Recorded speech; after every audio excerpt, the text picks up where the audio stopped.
Hey everyone, in today's video I'm going to show you the ultimate upgrade for any vintage stereo receiver. Imagine yourself sitting in your listening chair listening to your stereo receiver, and you can change the song right from your chair and adjust the volume using your phone. That day is here.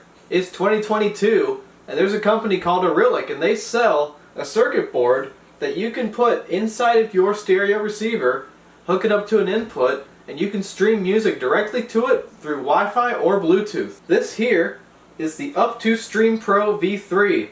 It is just a little circuit board, and on this board there's an antenna, and it's got a Wi-Fi receiver and a Bluetooth receiver. You can download the Up2Stream app, listen to your favorite music, whatever you've got on your phone, or use Spotify or any other streaming service, and it'll go directly to your stereo receiver. In this video, I will show you how I installed this Arylic Up2Stream Pro in this Marantz 2230. I'll test it out and I'll show you why this is the ultimate upgrade for any vintage stereo receiver. Before I get started, big news: you can get your own Arylic Up2Stream Pro for 10% off using the coupon code in the description below. Arylic sent me this Up2Stream Pro and asked me to make a video about it, so you get to benefit from this work and get 10% off your Up2Stream Pro. So after you watch this video, if you want to buy one of these for your vintage receiver or your other DIY project, check out the links in the description below and look for the coupon codes to get 10% off your very own Arylic Up2Stream Pro. Alright, let's get to the video. So obviously this is going to be a very DIY operation here. We've got the Up2Stream Pro V3 right here. It's just a circuit board, and it's got a little antenna right here. And what we need to do is we need to figure out how to mount it inside of here, give it power, and connect it to one of the inputs. If this seems like way too much for you, Arylic has another product for you. It's called the S10 Wireless Multi-Room Music Streamer. The S10 is essentially the exact same thing as this. If you look on their website, these inputs and outputs right here, it's basically the same thing. It's just got a plastic case on it, so you can hook that up to your receiver using an RCA input in the back. And that's a much better option for those of us who aren't really wanting to go so deep into this and solder. So if you're like me and you want this living inside of the receiver, you want it to be totally stealth, no RCA cables at all, just living inside of here, this is the video for you. So, like I said, we need to figure out where the heck we're going to put this thing. So what I did was I looked around in here. On the top we've got some space around here, we've got space around here, and if I want to look underneath the receiver, there's even space underneath it too. There's enough distance between this board and here where it could live. However, we want this thing probably as accessible as possible.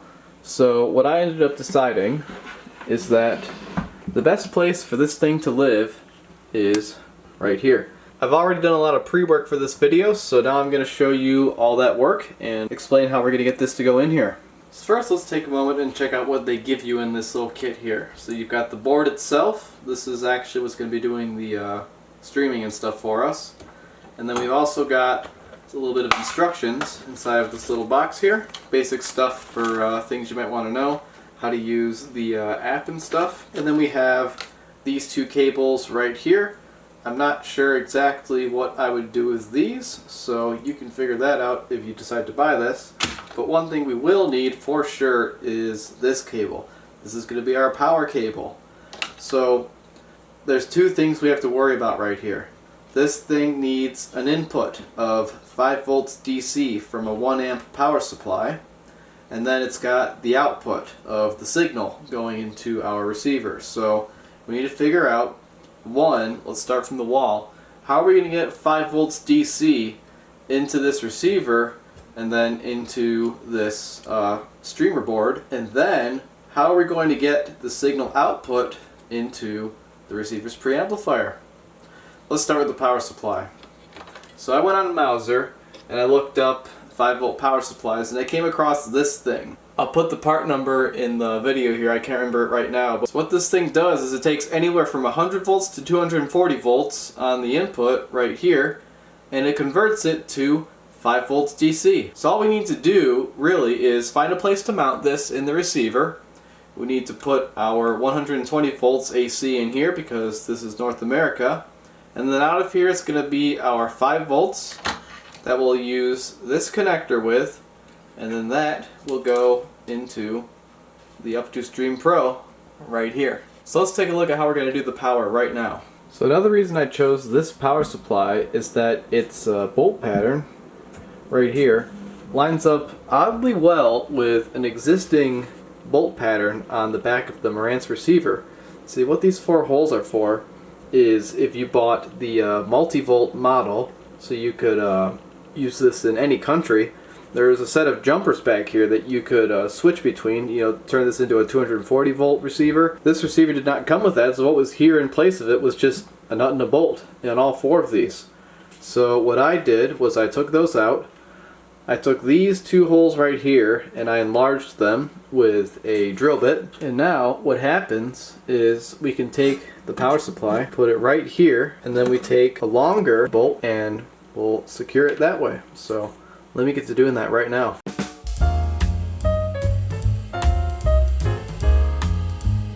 So we'll just leave it right here for now because we're going to use this to figure out how we're going to run our wires. Obviously our 5 volt DC out is pretty easy. It's just going to go right over here to where the Arylic Up2Stream Pro is going to sit.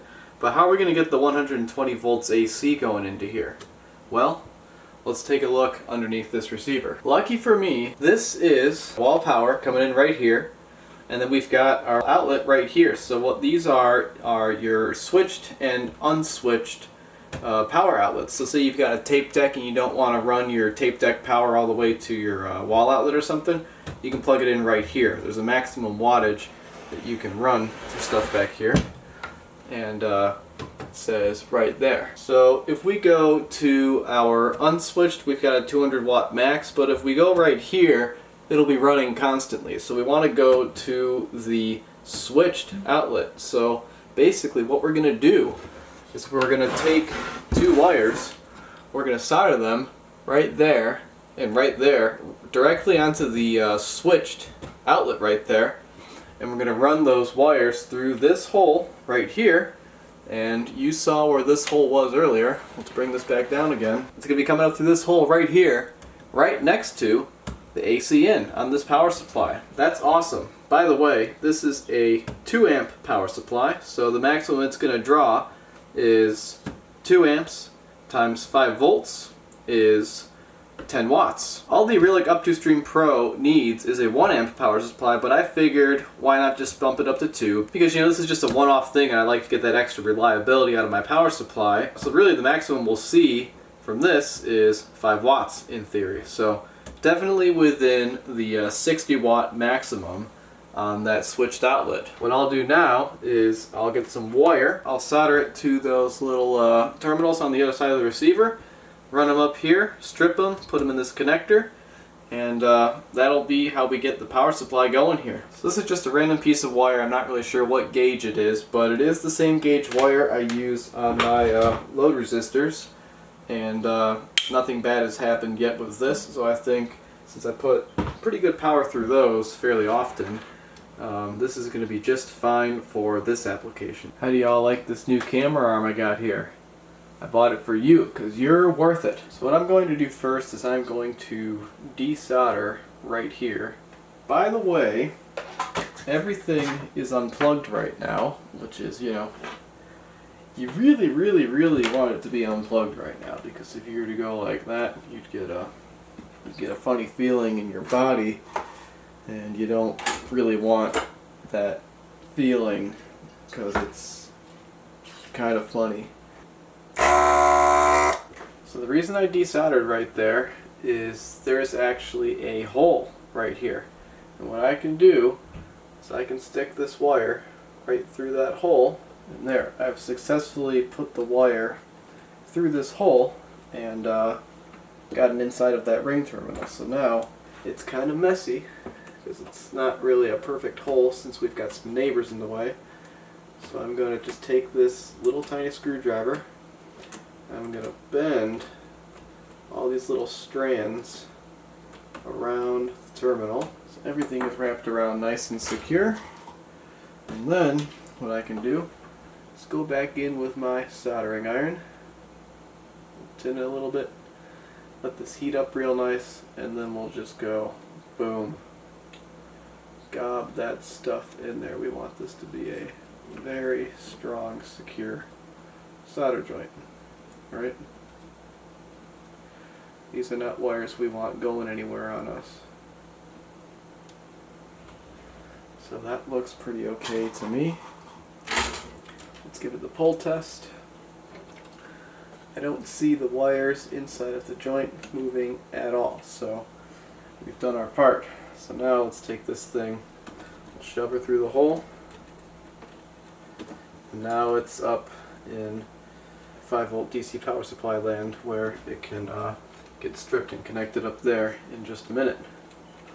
But for the time being, we'll take this back out and put it off to the side a little bit, so we've got all the room we need to do the exact same thing up here.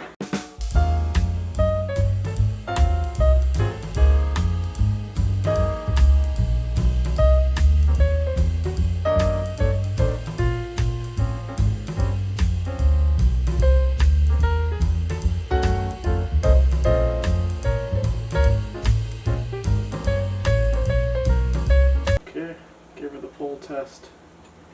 Are any wires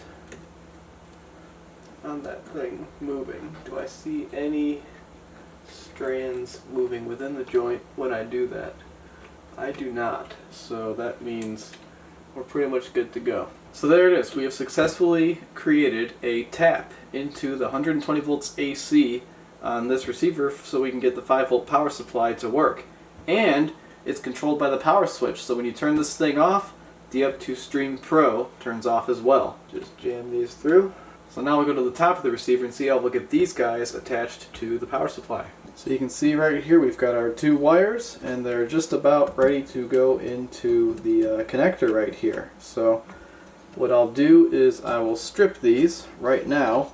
I think I'll leave the amount of length I have because I don't want them to be too short, and having this extra length here is okay. And then I'll have to take this out and attach them afterwards because it's a little tough to get a screwdriver in because our little filter capacitor is in the way. Well, actually it's a big filter capacitor.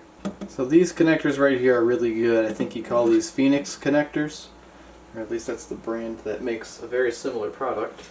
So what you do is you basically take a flathead, you go into right here, and then you got a little thing that's coming up or down on your connector. So I'm loosening right now, and now I'm tightening. So you see that hole getting smaller. It's going to grab that conductor, and that's going to be your connection. So we're going to want to make sure we get the proper depth because we're going to want just insulation showing right here if we can help it. We don't want to have any conductor showing if we can help it. I think that'll be an excellent length for us. So I'll twist these a little bit, and then I'll stick this in here and I'll test it out and see what's going on here. So I looked through, we have not trapped any insulator on this connector here. All we have inside of the metal part is conductor, which is exactly what we want. So I picked a good length there. I'll do a similar length on this connector here, or wire. And there it is, folks. We have AC wired to our DC power supply. So I'll get that hardware, I'll put it back in, and we'll test it out and see if we did okay. So let's test this out, everyone. So since we used the switched outlet, if I put these right here in volts AC against the terminals here, we should see that there is nothing. And that is true. That's a good thing.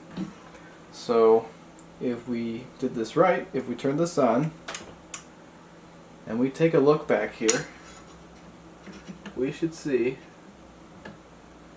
our 120 volts AC. So there it is. You saw me turn it on, you saw the voltage appear. Now we're going to go to DC. We're going to check out the output right here.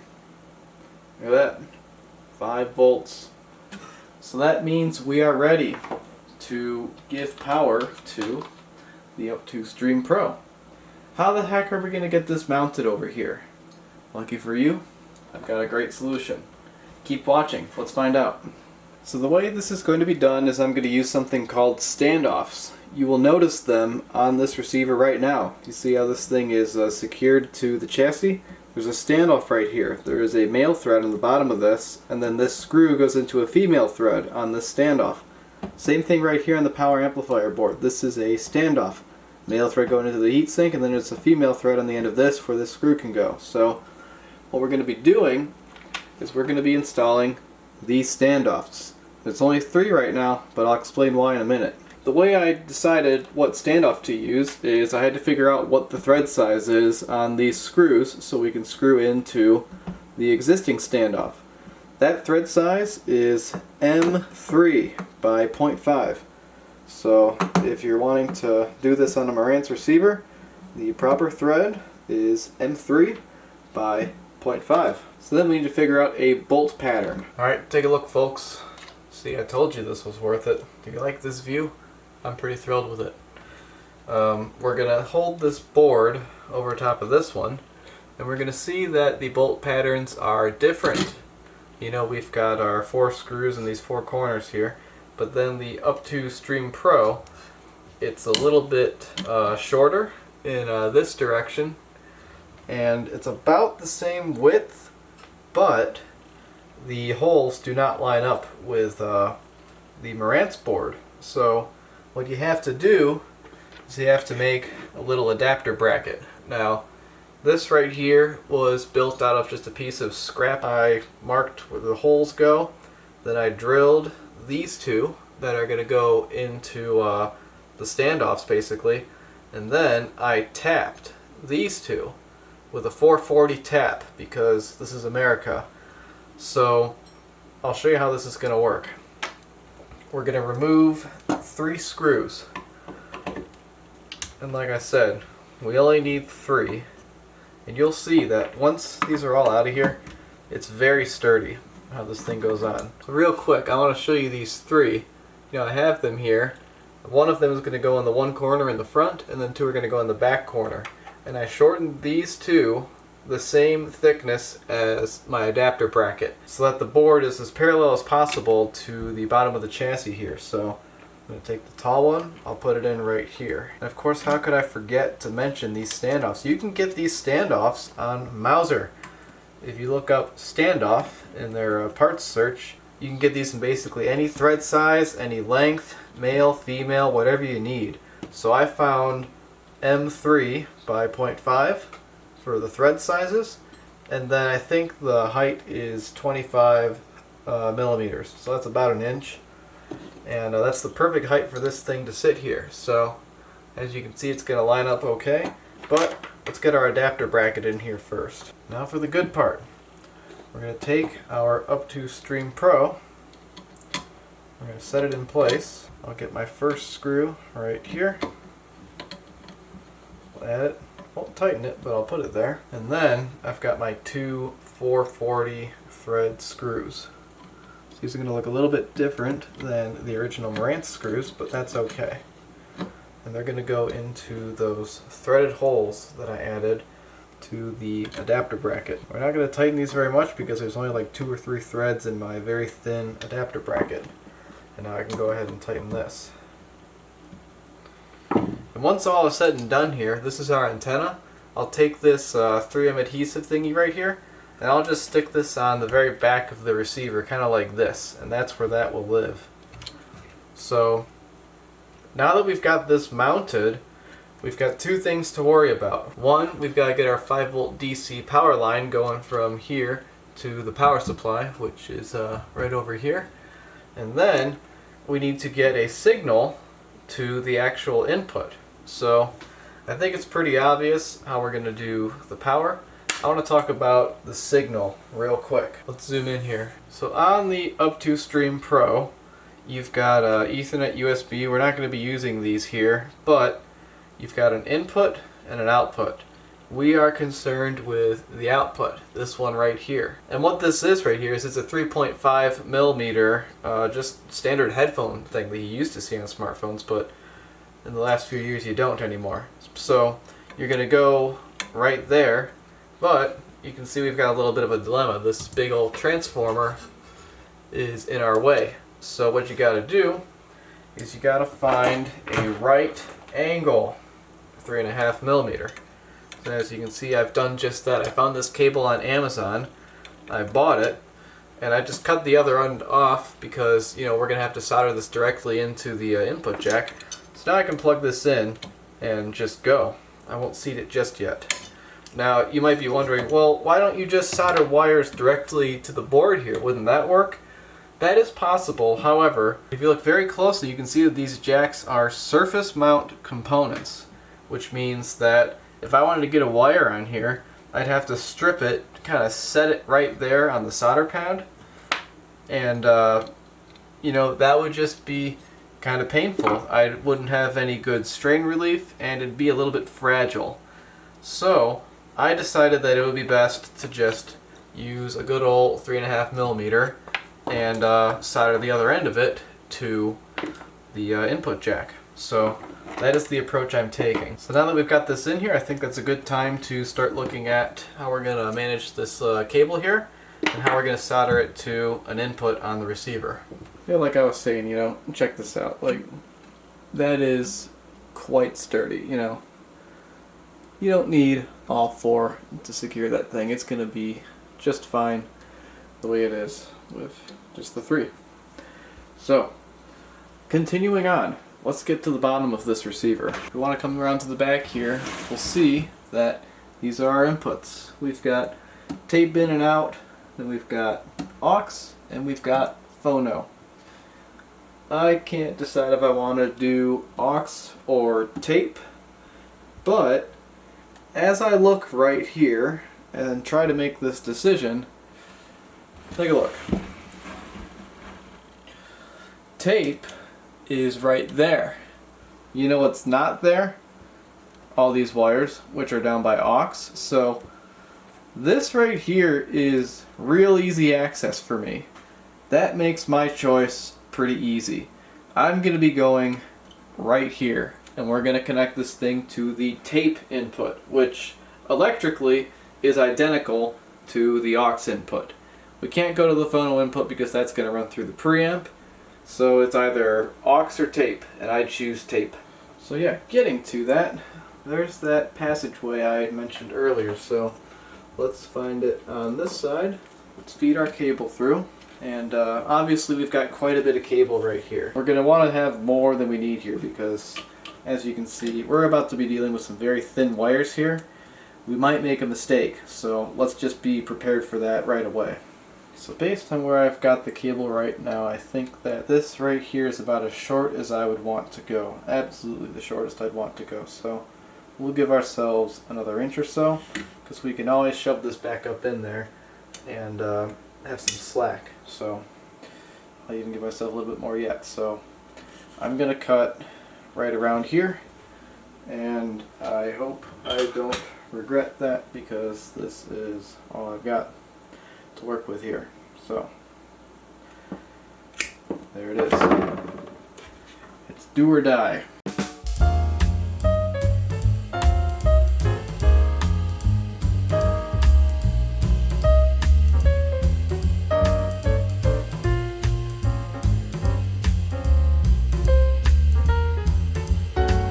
So there it is, folks. I've got my right, my left, and my ground.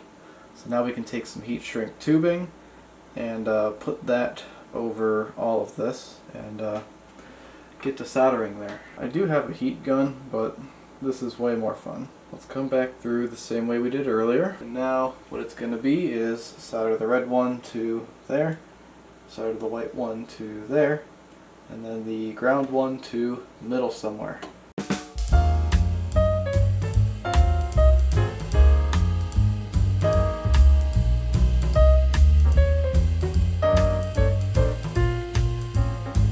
There it is, everyone. As you can see, we've got the red wire soldered to the right input, the white wire soldered to the left input, and the ground wire soldered to the ground. Alright, so I was just doing a continuity check on you know, this thing between you know, here and the actual 3.5 millimeter, and I was getting a direct short on everything, and I was like, what the heck did I just do? Did I break it? Did I melt it all together? What happened?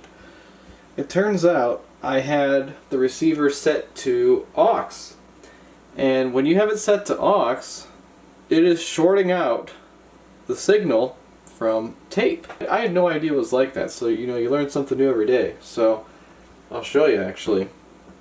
So I will take this and I will ground it right here, and as you know, I've got it set to continuity on the meter. You know, we should be getting ground on all of these, right? But not these ones in the middle here. Shouldn't be getting it here. And we're set to tape right now. But if I switch it to aux, it grounds it out. Same thing on the other channel. I'm set to tape right now, set it to aux, grounds out. I thought I had totally screwed something up. Turns out I did not. So anyways, I was going to show you me checking to see if we've got something good here. So let's connect to our outside point, which is left. We see L right here. Let's go to L. We've got continuity. And notably, we don't have continuity in right or ground. So let's switch to the middle section. Let's look at the right channel. We've got continuity. And I probably have to just slipped over the left right there, or it's touching. There we go. No more continuity in ground or left. And then of course, if we go to ground, I've already got my probe stuck underneath the receiver, so we know that we're getting ground, and notably not right and not left. So there it is. This thing is installed, and we can plug that right into the Acrylic Up2Stream Pro. However, there is one last thing I would like to do before we turn this on and test it out. I showed you these Phoenix style connectors on the power supply. I found that the one on here is a little bit how do I say, lower quality than what's on this power supply and what I've seen in other pieces. So what I'm going to do is I'm going to remove this, and I'm going to solder this power wire directly to the Up2Stream Pro. So I'll do that briefly here, and then we'll be good to test this thing out.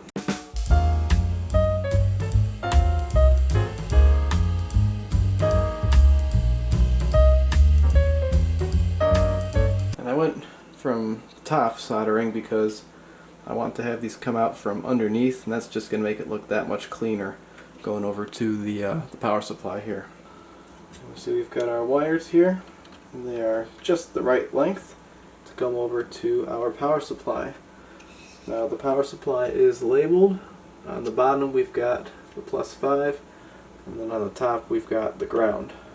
I guess if you wanted to do this even cleaner, what you would have done is taken this wire, just go straight down through there again, and then come up around here, and you wouldn't even see it. But you know, this is enough for me.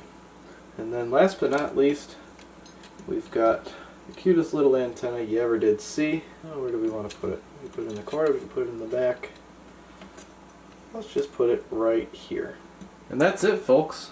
There it is. Honestly, I don't think if you knew any better, you would think anything of this. This looks like a pretty stock setup in here. I mean, this board is mounted just the way the other boards are. This power supply is extremely unsuspecting. It's all black, you know. I've seen people use, like, you know, a phone charger, rip the power supply out of that because your smartphone runs on 5-volt charging. You know, didn't have to do that. I just bought this plug and play thing right here. It happened to mount right into the back of the 2230. And these wires, you know, I could do a little bit better with these, but like the, oh geez, we're not done yet. How could I forget? Now we're actually done. Okay, that's a little suspicious, I will say, but still, pretty dang clean. You wouldn't think too much if you didn't know what you were looking for. So, I say we get some speakers hooked up to this thing, and we see how this thing sounds. Okay, I've got this thing plugged in, I've got speakers connected. I'm going to turn this on, and I don't know if you can see that, but we have a little light there for our power supply, and we've got some blinking here for the Up2Stream Pro, that's starting to work for us there. So if we go to FM, we see that the radio is working. You know, listen to Knights of Alice Cooper if you want to. And so we know that the thing is hooked up, right? So let's go over here to tape. Let's give it a little bit of volume. And I'm going to open the Up2Stream app on my smartphone. You can get this in the Play Store. It is searching for my device. Connected to your Wi-Fi network. So there it was. You already heard it. Okay, so I restarted the app and it found the Marantz 2230. When I hooked this up with just jumpers before I recorded this video, I named the Up2Stream Pro Marantz 2230 because I am streaming directly to a Marantz 2230. Now if we go to browse here, we can go to music that is local to our device, or we can use any of these streaming services. So what I'll do is I'll just go to this device, go to my phone, and I know that there is a song that everyone wants to hear, and it's this one.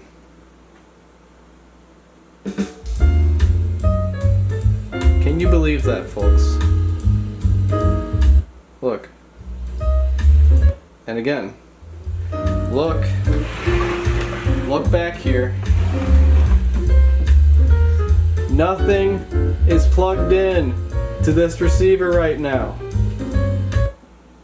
Okay, so it's a little delayed, but you know,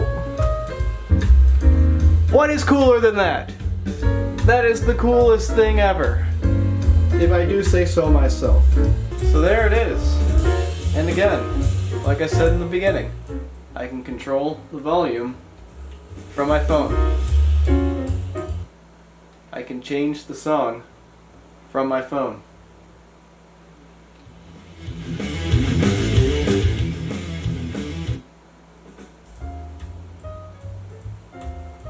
That's the coolest thing ever. So,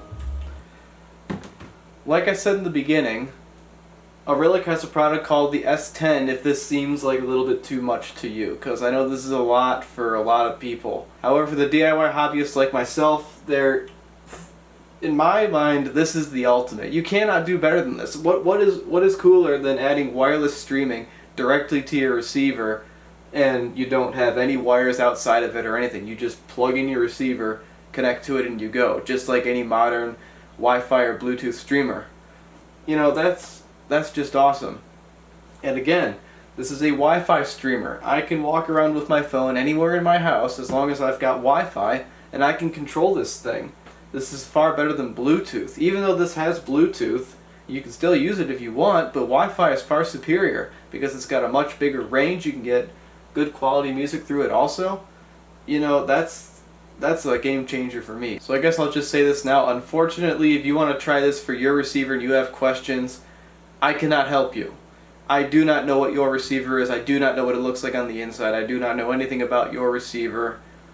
All I know is that this works in a Marantz 2230 exactly as I showed you here. If you're going to do this yourself on your receiver, best of luck to you. This is a guide. This is how I made it work on this receiver, and you can figure out how to make it work on your receiver. I think that's a video. Thank you so much for watching. Thank you to Aureolic for sending me this very device. Thank you all so much for watching again.